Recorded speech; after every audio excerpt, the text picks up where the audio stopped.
नेपाल विज्ञान तथा प्रविधि प्रज्ञा प्रतिष्ठान नास्टद्वारा सञ्चालित रेडियो राष्ट्रको रेडियो कान्तिपुरबाट प्रसारण हुने यो विज्ञान प्रविधि रेडियो कार्यक्रम तपाईहरूले हरेक हप्ता शनिबार बिहान यसै समयमा अर्थात् बिहानको 7 बजेदेखि 7:30 बजेसम्म सुन्न सक्नुहुन्छ र यो कार्यक्रम सुन्दै गर्नुहुने सम्पूर्ण श्रोताहरूमा म प्रिय दर्शनको न्यानो नमस्कार र साथसाथै ढिलै भए पनि यस वर्ष 2075 सालको तिहारको हार्दिक तथा मङ्गलमय शुभकामना पनि।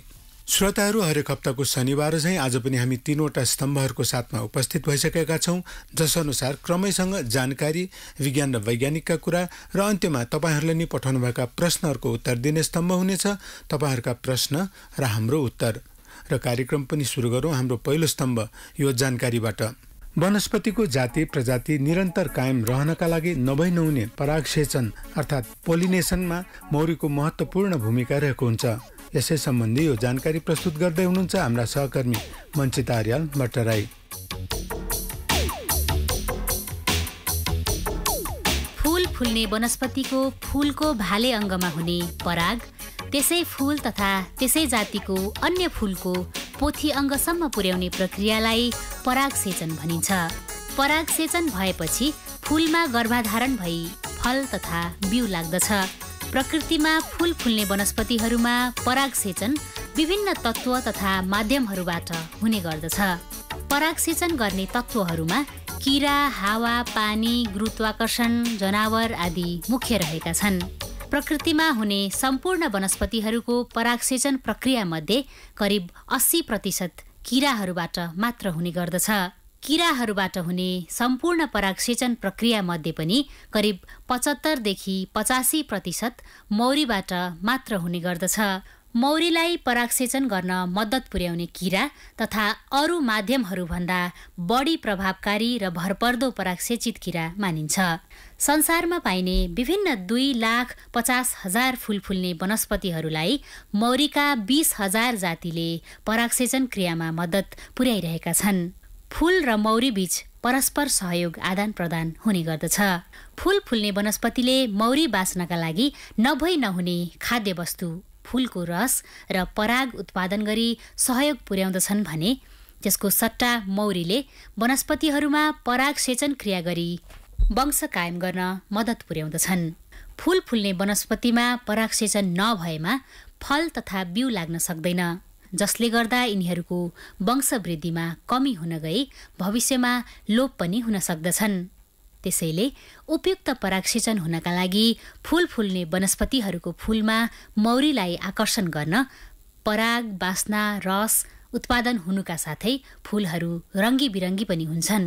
मानव जातिका लागि आवश्यक पर्ने खाद्य वस्तु जस्तै अन्नबाली, फलफूल, सागसब्जी आदि किरा तथा मौरीबाट परागसेचित वनस्पतिबाट प्राप्त हुने गर्दछ। संसारको 1/3 जनसङ्ख्या किरा तथा मौरीबाट परागसेचित वनस्पतिबाट उत्पादित खाद्य वस्तुमा निर्भर गर्दछन् भन्ने कुरा विभिन्न वैज्ञानिक लेखहरूमा उल्लेख गरिएको पाइन्छ। मौरीबाट मह उत्पादनद्वारा हुने फाइदा भन्दा परागसेचनबाट हुने फाइदा 143 गुणा बढी छ। मौरीबाट परागसेचित वनस्पतिको उत्पादकत्व तथा गुणस्तर दुवै बढ्दछ भन्ने कुरा अनुसन्धानहरूले देखाएका छन्। आजभोलि जथाभावी विषादीको प्रयोग, जङ्गल फडानी, मिचहा प्रजातिको प्रकोप, जलवायु परिवर्तन तथा तापक्रम वृद्धि जस्ता कारणहरूले गर्दा मौरी तथा अन्य परागसेचनमा मद्दत पुर्याउने किराहरूको सङ्ख्या घट्दै गइरहेको छ। विकसित देशका कृषकहरूले मौरीलाई भाडामा लिई आफ्नो बालीनालीको परागसेचनमा लगाउने गर्दछन्। तर हामी कहाँ भने कतिपय कृषकहरूले मौरीलाई बालीनालीको हानिकारक किरा ठान्ने गर्दछन्। तसर्थ परागसेचनमा मौरीको भूमिकाबारे जनचेतना जगाउनु अत्यावश्यक छ।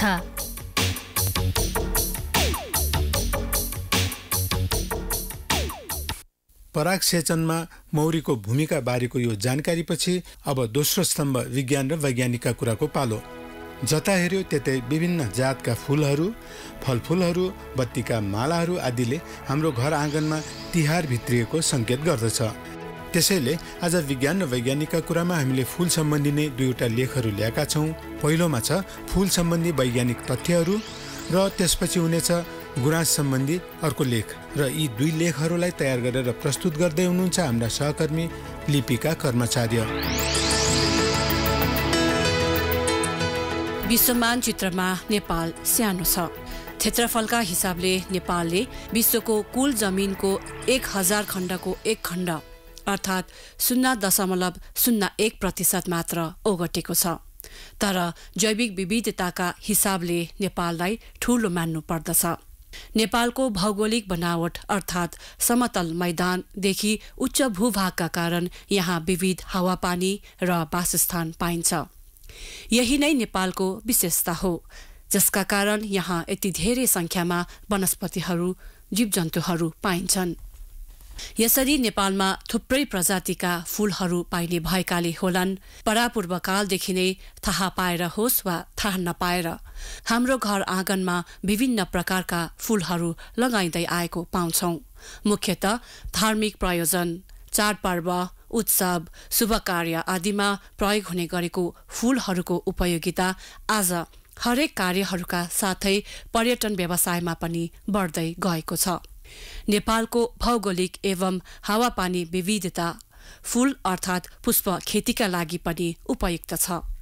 कृषि व्यवसायकै एक महत्वपूर्ण अंग पुष्प खेती एक नगदे बाली हो, जुन व्यवसायले उद्योगको रूप लिँदै अगाडि बढिरहेको छ। फूलको इतिहासलाई केलाउने हो भने मानव सभ्यताको आरम्भदेखि नै मानिसले धार्मिक, सांस्कृतिक प्रयोजनका निम्ति फूल रोप्ने गरेका हुन्। ईसा पूर्व 3000 को आरम्भदेखि नै मध्यपूर्वका इजिप्टेली र असाइरेलीहरू फूलको खेती गर्ने कलामा कुशल थिए। चिनिया र जापानीहरूले फूलको खेती गर्ने आआफ्नै छुट्टा छुट्टै कला कौशल र परम्परा विकसित गरे। फूलहरू वैज्ञानिकहरूको उत्सुकताको विषय पनि हो। फूल फुल्ने प्रक्रियालाई अहिलेसम्म पनि विज्ञानले थप अध्ययन अनुसन्धानका साथ व्याख्या गर्दैछ। मानिस लगायत अन्य प्राणीहरूलाई जस्तै विभिन्न रङका फूलहरू फुल्नलाई पनि दिनको प्रकाश र रातको अँध्यारोले प्रभावित गर्दछ। त्यसैले फूल फुल्नका लागि आवश्यक प्रकाश र अँध्यारोको अवधि केही मिनेट मात्र पनि कम वा बढी भएको खण्डमा फूल फुल्न नसक्ने हुन्छ भने केही फूलहरू रातको निश्चित अवधि भएमा मात्र फुल्ने हुन्छन्। त्यसैले विभिन्न रङका फूलहरू अँध्यारो र उज्यालोप्रति अति संवेदनशील हुन्छन्। फूलहरूप्रतिको मानिसको प्रेम र आकर्षण हजारौं वर्ष अगाडि देखिएको हो। फूलहरू जहाँ फुलुन् तिनको रङले, आकृतिले, मनमोहक सुगन्धले र प्रकृतिले मानिसलाई प्राचीन कालदेखि नै मुग्ध पारेको छ, आकर्षित गरेको छ, जुन प्रकृतिले दिएको अनुपम उपहार मानिसको सहयोगी पनि हो। हाम्रो देश नेपालमा पाइने फूलहरू नेपालका रैथाने मात्र नभएर विदेशी भूमिका रैथाने सपुष्पक वनस्पतिहरू पनि सयौं वर्ष अगाडि नै नेपाल भित्रिएका छन्, जुन प्राचीन नेपाली धर्म, संस्कृति, परम्परा अनि साहित्यसँग गाँसिएर रहेको पाइन्छ। सयपत्री फूल साथै मखमली फूल बिना तिहारको कल्पना पनि गर्न सकिँदैन। तिहारमा सयपत्री र मखमली फूलको माला दिदी बहिनीहरूले दाजुभाइहरूलाई लगाइदिने परम्परा रहेको छ। यी दुवै फूलहरूको उद्भव मेक्सिकोमा भएको हो। युरोपेली उद्भवका गुणकेसरी फूल नेवार कन्याको विवाहका अवसरमा प्रयोग गरिन्छ भने हाम्रा आदिकवि भानुभक्तले पनि आफ्नो कवितामा गुणकेसरी फूलको उल्लेख गरेका छन्। शताब्दीौंदेखि काठमाडौँ उपत्यकाका नेवार जातिमा करबीरको फूल घण्टाकर्णका दिन दुष्ट आत्माहरूबाट सुरक्षित हुने विश्वासका साथ डायनहरूकी देवीलाई चढाइन्छ। करबीर वनस्पति मेडिटेरियन क्षेत्रको रैथाने हो। लक्ष्मी तथा अन्य देवी देवताहरूको प्रिय कमलको फूलको उल्लेख वैदिक कालको साहित्यमा गरिएको पाइन्छ। ईसा पूर्व 57 तिर संस्कृत साहित्यका महाकवि कालिदासले पनि महाकाव्य अभिज्ञान शकुन्तलामा कमलको फूलको कलात्मक उल्लेख गरेको पाइन्छ। यसबाट कमलको फूल यतैतिरको हो भन्ने बुझिन्छ। तर युरोप, अमेरिका, अफ्रिका, चीन, जापान, भारत आदि विदेशी भूमिका रैथाने फूल फुल्ने वनस्पतिहरू नेपालमा कसरी प्रवेश गरेर हाम्रो संस्कृति, धर्म, साहित्यको अपरिहार्य र अनिवार्य अङ्ग बन्ने भन्ने कुरा पूर्णतया निर्क्युल गर्न भने सकिएको छैन। यसरी नेपाल सपुष्पक अर्थात् फूल फुल्ने वनस्पतिहरूको धनी राष्ट्र भए तापनि ती विशिष्ट वनस्पतिहरूको समय सापेक्ष सही उपयोग भने हुन नसकेको विज्ञको भनाइ रहेको छ, जसले गर्दा नेपालमा पुष्प व्यवसाय सोचे जतिको अगाडि बढ्न नसकेको अवस्था छ। आजभोलि नेपालमा उत्पादित फूल नपुगेर हामी विदेशी भूमिमा फुलेका फूलमा निर्भर रहेका छौं। नेपालमा फूल फुल्ने जंगली वनस्पतिहरूको प्रजाति संख्या 6500 भन्दा पनि बढी रहेको पाइन्छ। तीमध्ये धेरै जसो वनस्पतिहरू नेपालमा नै उद्भव भएका छन्। यतैका रैथाने हुन् र फूलहरू सुन्दर, आकर्षक र मनमोहक पनि छन्। ती जंगली प्रजातिका सपुष्पक वनस्पतिहरूलाई बगैँचाको वातावरण अनुकूल बनाएर व्यवसायीकरण गर्न सकिने सम्भावना देखिन्छ। यसरी पनि हामी फूल अर्थात् पुष्प व्यवसायमा आत्मनिर्भर बन्न सक्छौं कि जुन सुन्दर फूलहरू आफ्नो सौन्दर्य, कोमलता र पवित्रताका कारण नेपाली लोकजीवनको आत्मामा बसेका छन्। फूल सम्बन्धी वैज्ञानिक तथ्यहरू बारेको यो लेखपछि अब गुराँस सम्बन्धी सुनौ यो अर्को लेख। आकर्षक तथा मनमोहक फूलहरूमध्ये गुराँस पनि एक हो। पारस्परिक वर्गीकरण अनुसार गुराँस इरिकेसी परिवार अन्तर्गत पर्दछ। अंग्रेजी भाषामा गुराँसलाई रोडोडेन्ड्रन भनिन्छ। ग्रीक भाषाबाट आएको यो शब्द अनुसार रोडोसको अर्थ गुलाब र डेन्ड्रनको अर्थ रुख हुन्छ, अर्थात् रोडोडेन्ड्रन भन्नाले रुखमा फुल्ने गुलाब वा गुलाब जस्तै ठकमक्क भएर रुखमा फुल्ने फूल भन्ने बुझिन्छ।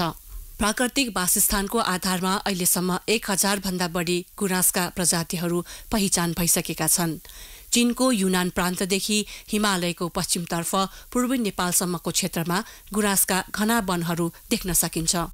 गुराँसका प्रजातिहरूको प्रचुरता विशेष गरी पूर्वी हिमालयमा अत्याधिक रहेकाले यस जातिका थरीथरीका फूलहरू फुल्ने पूर्वी नेपालका वनलाई गुराँसे वन वा गुराँसे डाँडाहरूका नामले चिनिन्छन्। हाम्रो देशको प्रदेश नम्बर 1 का जिल्लाहरू ताप्लेजुङ, तेह्रथुम, सङ्खुवासभा, पाँचथर र इलामका विशेष गरेर कञ्चनजङ्घा संरक्षण क्षेत्र, मकालु बरुण राष्ट्रिय निकुञ्ज र तीनजुरे मिल्के जलजलीय क्षेत्रमा नेपालमा पाइने 31 प्रजातिका गुराँसहरू पाइने हुनाले उक्त क्षेत्रलाई गुराँसको राजधानीको नामले पनि चिनिन्छ। विश्वको अन्य स्थानमा नपाइने तर नेपालमा मात्र पाइने 2 वटा गुराँसका रैथाने प्रजातिहरूमध्ये पहिलो रोडोडेन्ड्रन लोन्डेसी लाङटाङ र मुस्ताङमा तथा दोस्रो रोडोडेन्ड्रन कोआनियानम डोल्पाका केही क्षेत्रबाट उल्लेख गरिएको पाइएको छ। रुख बिरुवाको झरेर थुप्रेका पात र वन्यजन्तुको गोबर जम्मा भई प्राकृतिक रूपमा बन्ने प्राङ्गारिक मल र अम्लीय माटोमा गुराँस राम्रोसँग सप्रिने मानिन्छ। त्यसै कारणले होला गुराँसका जराहरू पनि माटोको त्यति गहिराईमा नभएर माथि माथि नै फैलिएको पाइन्छ। साथै यस वनस्पति पानी नजम्ने ठाउँमा राम्ररी हुर्किने गर्दछ। गुराँसको बोटको उचाइ, पात, फूल आदिको प्रकार, आकार, फूलको झुप्पा, रङ र पातको तल्लो भागमा हुने झुस आदिमा अत्यधिक विविधता पाइने गर्दछ।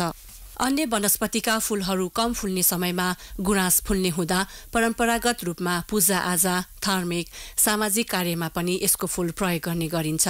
मध्य पहाडदेखि उच्च हिमाली भेगसम्म पाइने गुराँसका विभिन्न प्रजातिका फूल, पात र बोट नै विभिन्न प्रयोजनका लागि उपयोग गर्ने गरेको पाइन्छ। स्थानीय स्तरमा गुराँसलाई काठ, दाउरा, परम्परागत औषधि, सुगन्धित धूप, फर्निचर, पेय पदार्थ अर्थात् शरबत, वाइन बनाएर प्रयोग गर्ने गरेको पाइन्छ भने लाली गुराँसको फूल अर्थात् पुष्पदलको अचार बनाएर खाने गरेको पाइन्छ। फरक फरक प्रजातिका गुराँसका पात, फूल तथा बोक्रा अर्थात् बार्क मानिस र गाई वस्तुका विभिन्न स्वास्थ्य सम्बन्धी समस्याहरूको उपचारका लागि पनि प्रयोग गर्ने गरिन्छ। यसरी गुराँस प्रजाति राष्ट्रिय महत्त्वको वनस्पति भएर पनि यो वनस्पतिले उपयुक्त स्थान भने पाउन सकेको छैन। यस वनस्पतिको सोचे जतिको अध्ययन अनुसन्धान पनि हुन सकेको छैन। सामान्यतया गुराँसका प्रजातिहरू बोट, पात र फूलमा देखिने फरकका आधारमा पहिचान गर्न सकिन्छ, तर विस्तृत अध्ययन अनुसन्धानको अभावका कारणले नेपालमा पाइने प्रजातिहरूको वास्तविक संख्या र तिनको भौगोलिक विवरणका बारेमा हामीसँग स्पष्ट जानकारी नभएको अवस्था छ। पहाडी क्षेत्रमा पाइने गुराँसका प्रजातिहरूलाई सम्बन्धित निकायले नीतिगत तहबाट संरक्षण सूचीमा सूचीकृत गरी संरक्षण तथा व्यवस्थापन गरेको नभए तापनि गुराँसका सम्पूर्ण प्रजातिहरू र तिनका वासस्थानहरू कुनै न कुनै रूपमा निकुञ्ज क्षेत्र, संरक्षण क्षेत्र र राष्ट्रिय तथा सामुदायिक वनभित्र संरक्षित नभएका भने हैनन्। गुराँसका वासस्थानबाट जडीबुटी लगायत गैरकाष्ठ र अन्य वन पैदावारको अवैज्ञानिक र अत्यधिक संकलन, अव्यवस्थित चरीचरण, अव्यवस्थित मोटर बाटो र अन्य निर्माण कार्यहरूको विस्तारका कारण गुराँसको प्राकृतिक वासस्थानको दिगो संरक्षण तथा व्यवस्थापन चुनौतीपूर्ण रहेको छ। त्यसैगरी ग्रामीण भेगका समुदायहरू अझै पनि काठ र दाउराका लागि गुराँसको रुख र त्यसका वनमा आश्रित छन्। त्यसैले बहुउपयोगी गुराँसको संरक्षणका लागि वैज्ञानिक व्यवस्थापन अत्यन्त जरुरी देखिन्छ। श्रोताहरू, हाम्रो यो कार्यक्रमको अन्तिम स्तम्भ अर्थात् तपाईँहरूका प्रश्न र हाम्रो उत्तरको स्तम्भ लिएर हामी केही बेरको व्यापारिक विश्रामपछि फेरि उपस्थित हुने नै छौँ। तबसम्मको लागि रेडियो राष्ट्रको रेडियो कान्तिपुर सुन्दै गर्नुहोला।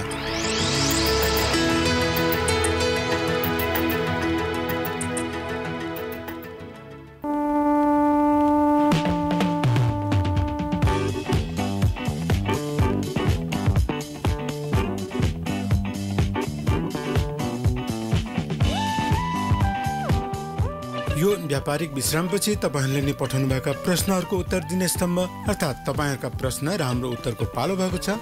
आज तपाईँहरूका प्रश्नहरू लिएर आउँदै हुनुहुन्छ लिपिका कर्मचार्य र ती प्रश्नहरूका उत्तर प्रस्तुत गर्दै हुनुहुन्छ मञ्चिता आर्याल भट्टराई। आज हामीलाई प्राप्त भएका प्रश्नहरूमध्ये पहिलो प्रश्न रहेको छ श्रीतु आचार्यजीको श्रीपुर वीरगञ्जबाट र उहाँको जिज्ञासा के छ भने अनार कस्तो फल हो, यसमा हाम्रो शरीरलाई फाइदा गर्ने के तत्त्वहरू हुन्छन्? श्रीतु आचार्यजी, एक अनार 100 बिमार भन्ने भनाइ प्रचलनमा छ। स्वास्थ्यका दृष्टिले यो निकै महत्त्वपूर्ण फल हो। स्वास्थ्यवर्धक गुणकै कारण यो हरेक रोगमा सेवन गरिन्छ। यसको नियमित सेवनले बुढो हुने प्रक्रिया पर सर्ने विश्वास गरिन्छ। अनारमा प्रचुर मात्रामा लाभदायक प्रोटिन, कार्बोहाइड्रेट, फाइबर, भिटामिन र खनिज पदार्थ पाइन्छन्। 100 ग्राम अनार खाँदा हाम्रो शरीरलाई करिब 65 किलो क्यालोरी ऊर्जा प्राप्त हुन्छ। यसको प्रयोग थुप्रै आयुर्वेदिक औषधि बनाउन समेत गरिन्छ। अनारमा रक्त सञ्चार सम्बन्धी रोगसँग जुझ्ने क्षमता हुन्छ।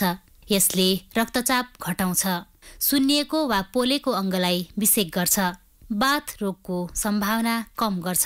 क्यान्सर रोकथाममा समेत यो फल सहयोगी रहेको विभिन्न अध्ययनहरूले देखाएका छन्। अनारले महिलामा मातृत्वको सम्भावना र पुरुषमा पुरुषत्व बढाउँदछ।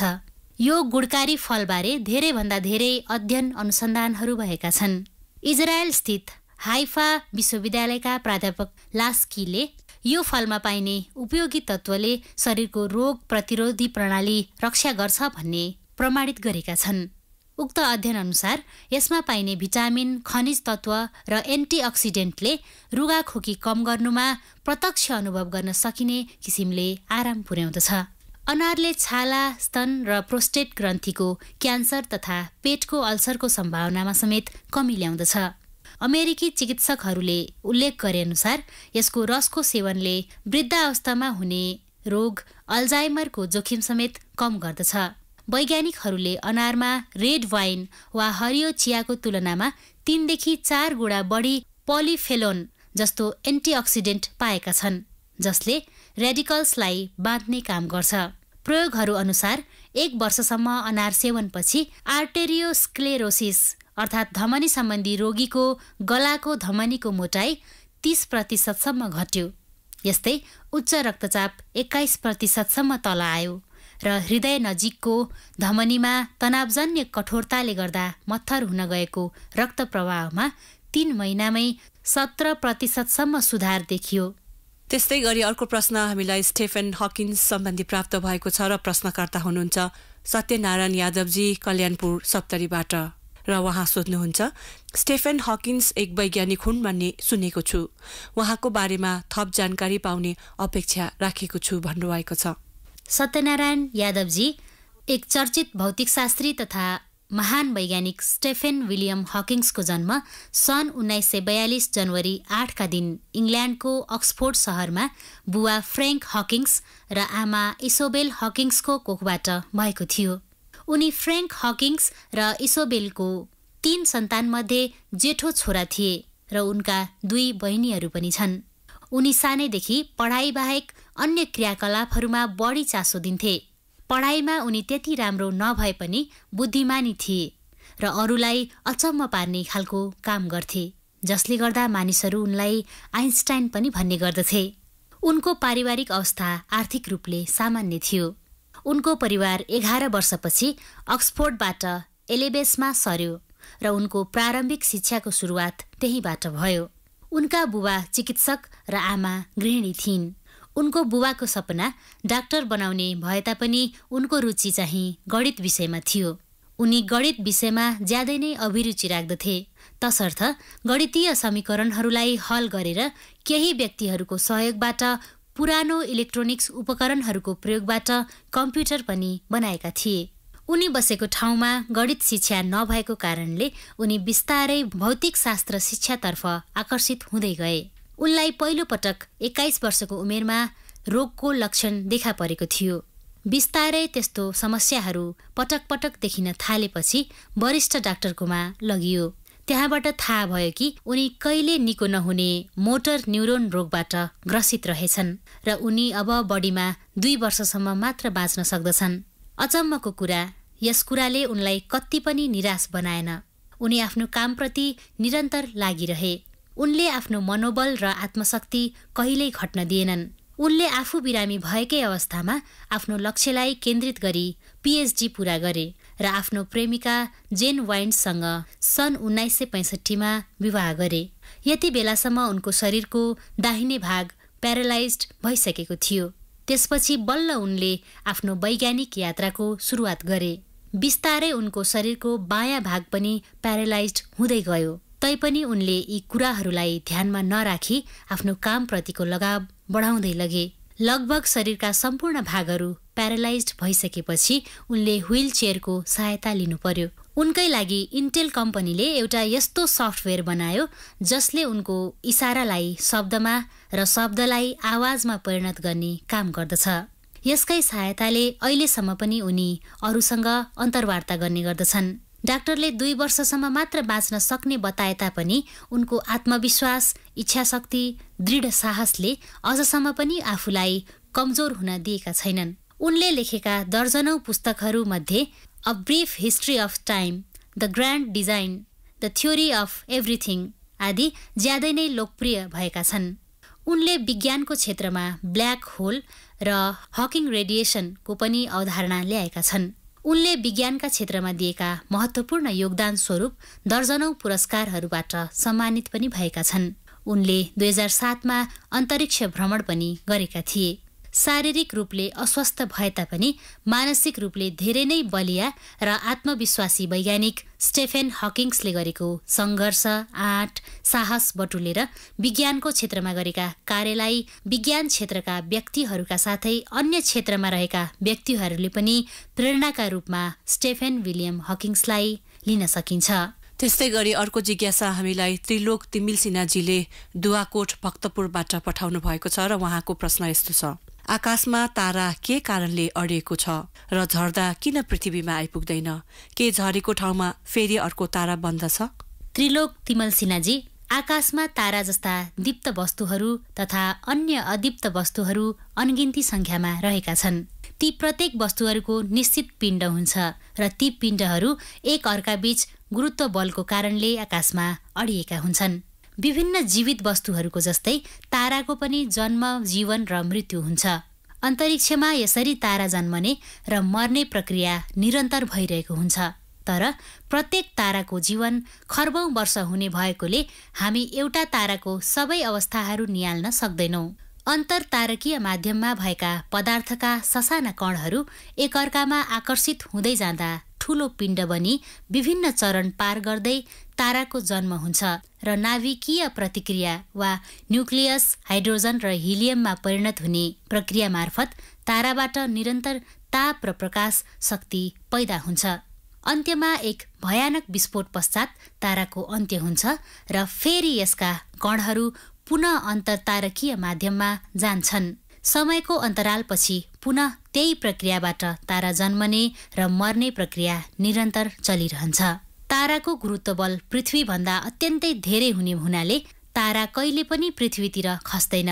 तपाईले रातको समयमा देख्ने गरेको खसिरहेको चम्किलो वस्तु तारा नभई उल्कापिण्ड हो। यो अदीप्त पदार्थ जस्तै चट्टान वा अन्य तत्त्वहरूको संयोजनबाट बनेको हुन्छ। पृथ्वी सूर्यको वरिपरि घुम्ने क्रममा वा सो वस्तु पृथ्वीको गुरुत्व आकर्षण क्षेत्रभित्र पर्दा पृथ्वीको गुरुत्व बलले गर्दा यसलाई आफ्नो केन्द्रतिर आकर्षण गर्दछ। त्यसकारणले गर्दा त्यो अत्यधिक तलतिर झर्छ। यसरी झर्ने क्रममा वायुमण्डलसँग घर्षण भई उत्पन्न तापको कारण यो जल्छ र पृथ्वी सतहभन्दा धेरै माथि वायुमण्डलमै बिलाउँछ। यसलाई उल्कापिण्ड भनिन्छ।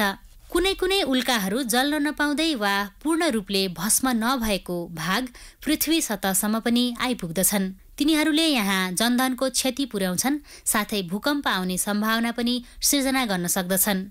आजभन्दा 6.5 करोड वर्ष पहिले यस्तै एउटा ठूलो उल्कापिण्ड खसेर पृथ्वीमा ठूलो प्रलय नै आएको थियो, जसका कारण डाइनोसर लगायत थुप्रै जीवको अस्तित्व लोप हुन पुग्यो। तर यसको बावजुद पृथ्वीभन्दा बाहिर निर्मित वस्तु यहाँ खस्ने भएकोले उक्त वस्तुलाई अध्ययन गरी अन्तरिक्षको बारेमा अध्ययन अनुसन्धान गर्न सकिन्छ।